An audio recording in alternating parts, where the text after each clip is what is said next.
హైదరాబాద్ మలక్పేటలో నిన్న జరిగిన కాల్పుల కేసులో విచారణ కొనసాగుతోంది. చందు నాయక్ పై రాజేష్, సుధాకర్, శివ, భాషా కాల్పులు జరిపారని గుర్తించారు పోలీసులు.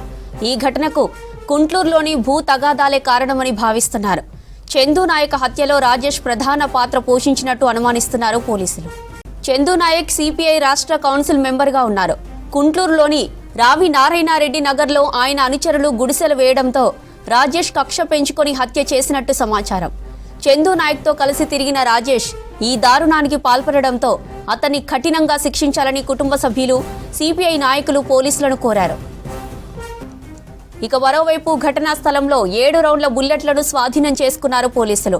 నిందితులు చౌటుప్పల వైపు పారిపోయినట్టు సీసీ కెమెరాల్లో గుర్తించారు. వారిని పట్టుకోవడానికి 10 టీంలతో గాలిస్తున్నారు పోలీసులు. అయితే చందు నాయక్ తనకు ప్రాణహాని ఉందని ఎలాంటి ఫిర్యాదు చేయలేదన్నారు పోలీసులు. రైటిగా మలక్పేట కాల్పుల ఘటనపై మరింత సమాచారం ధనరాజు ఫోన్ లైన్లో అందిస్తారు. ధనరాజ్, చెప్పండి, సిపిఐ నేత హత్యకు కారణమేమంటున్నారు పోలీసులు?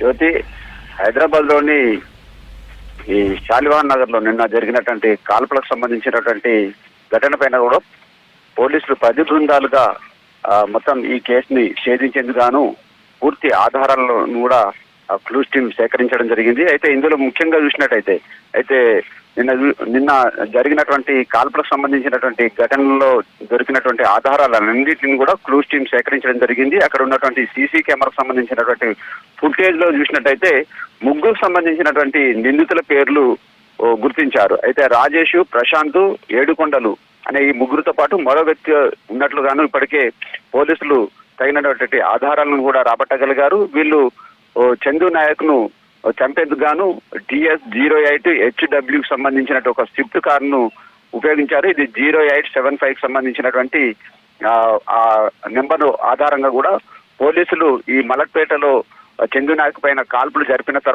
ఆ తర్వాత వీళ్ళు చౌటుప్పల్ వైపు పారిపోతున్నట్లుగాను ఇప్పటికే సీసీ కెమెరాను ట్రాక్ చేసినటువంటి క్రమంలో మొత్తం మీద ఆ విజువల్ ఆధారంగా కూడా ఇప్పటికే సౌత్ ఈస్ట్ సంబంధించినటువంటి టీమ్ కు నేతృత్వం వహిస్తున్నటువంటి డీసీపీ చైతన్య కుమార్ 10 బృందాలను ఏర్పాటు చేశారు. ఆ తర్వాత చూసినట్టయితే ఈ చందు నాయక్ హత్యకు సంబంధించినటువంటి విషయాలపైన ఏమై ఉంటాయనే విషయాలపైన కూడా చాలా వరకు పోలీసులు పలు కోణాల్లో కూడా దర్యాప్తు చేస్తున్నారు. అయితే చందు నాయక్ ను అదేవిధంగా రాజేష్, ప్రశాంత్ సంబంధించి వీళ్ళు గతంలో ఒక కుంటూరు సంబంధించినటువంటి భూ వివాదం వీళ్ళ కొనసాగుతుందనేది ప్రాథమికమైనటువంటి నిర్ధారణకు రావడం జరిగింది.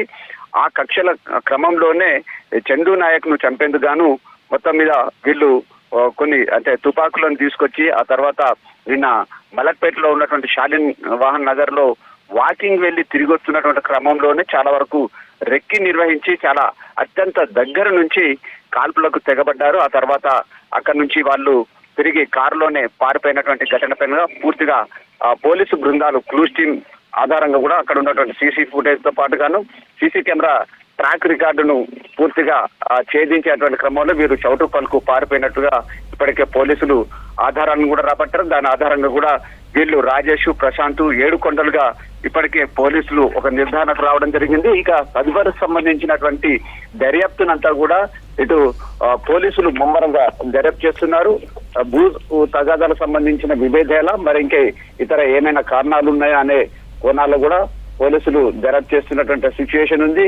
ఇక అంతేకాకుండా గతంలో ఈ చందు నాయక్ ప్రత్యర్థుల నుంచి చాలా వరకు ప్రాణహాని ఉందనే విషయంలో కూడా ఎక్కడ కూడా తమకు పోలీసులకు ఎక్కడ కూడా ఫిర్యాదు చేయలేదంటూ కూడా వాళ్ళు పోలీసుల వర్షన్ ఉంది. మొత్తం మీద ఈ సిచ్యువేషన్ లో ఇక చందు నాయక్ కు ఉన్నటువంటి విభేదాలు ఏంటిది, భూ తగాదాలకు సంబంధించిన విభేదాల మరి ఇతర ఏ కారణాలు అయి ఉంటాయి అనే విషయాలపైన ఇప్పటికే పోలీసులు చాలా వరకు అన్ని కోణాలలో దర్యాప్తు చేస్తున్నారు. మరోవైపున ఇప్పుడు సీన్ ఆఫ్ అఫెన్స్ లో దొరికినటువంటి ఎవిడెన్స్ అన్నింటిని కూడా కలెక్ట్ చేసుకోవడం జరిగింది. మొత్తానికి ఇప్పటికే ప్రాథమికంగా 3 సంబంధించినటువంటి వాళ్ళ పేర్లను కూడా పోలీసులు నిర్ధారించారు. ఆ తర్వాత మరింత దర్యాప్తును కూడా చేసి నిందితులను పట్టుకుంటామంటూ కూడా ఇప్పటికే పోలీసులు చెప్తున్నటువంటి సిచ్యువేషన్.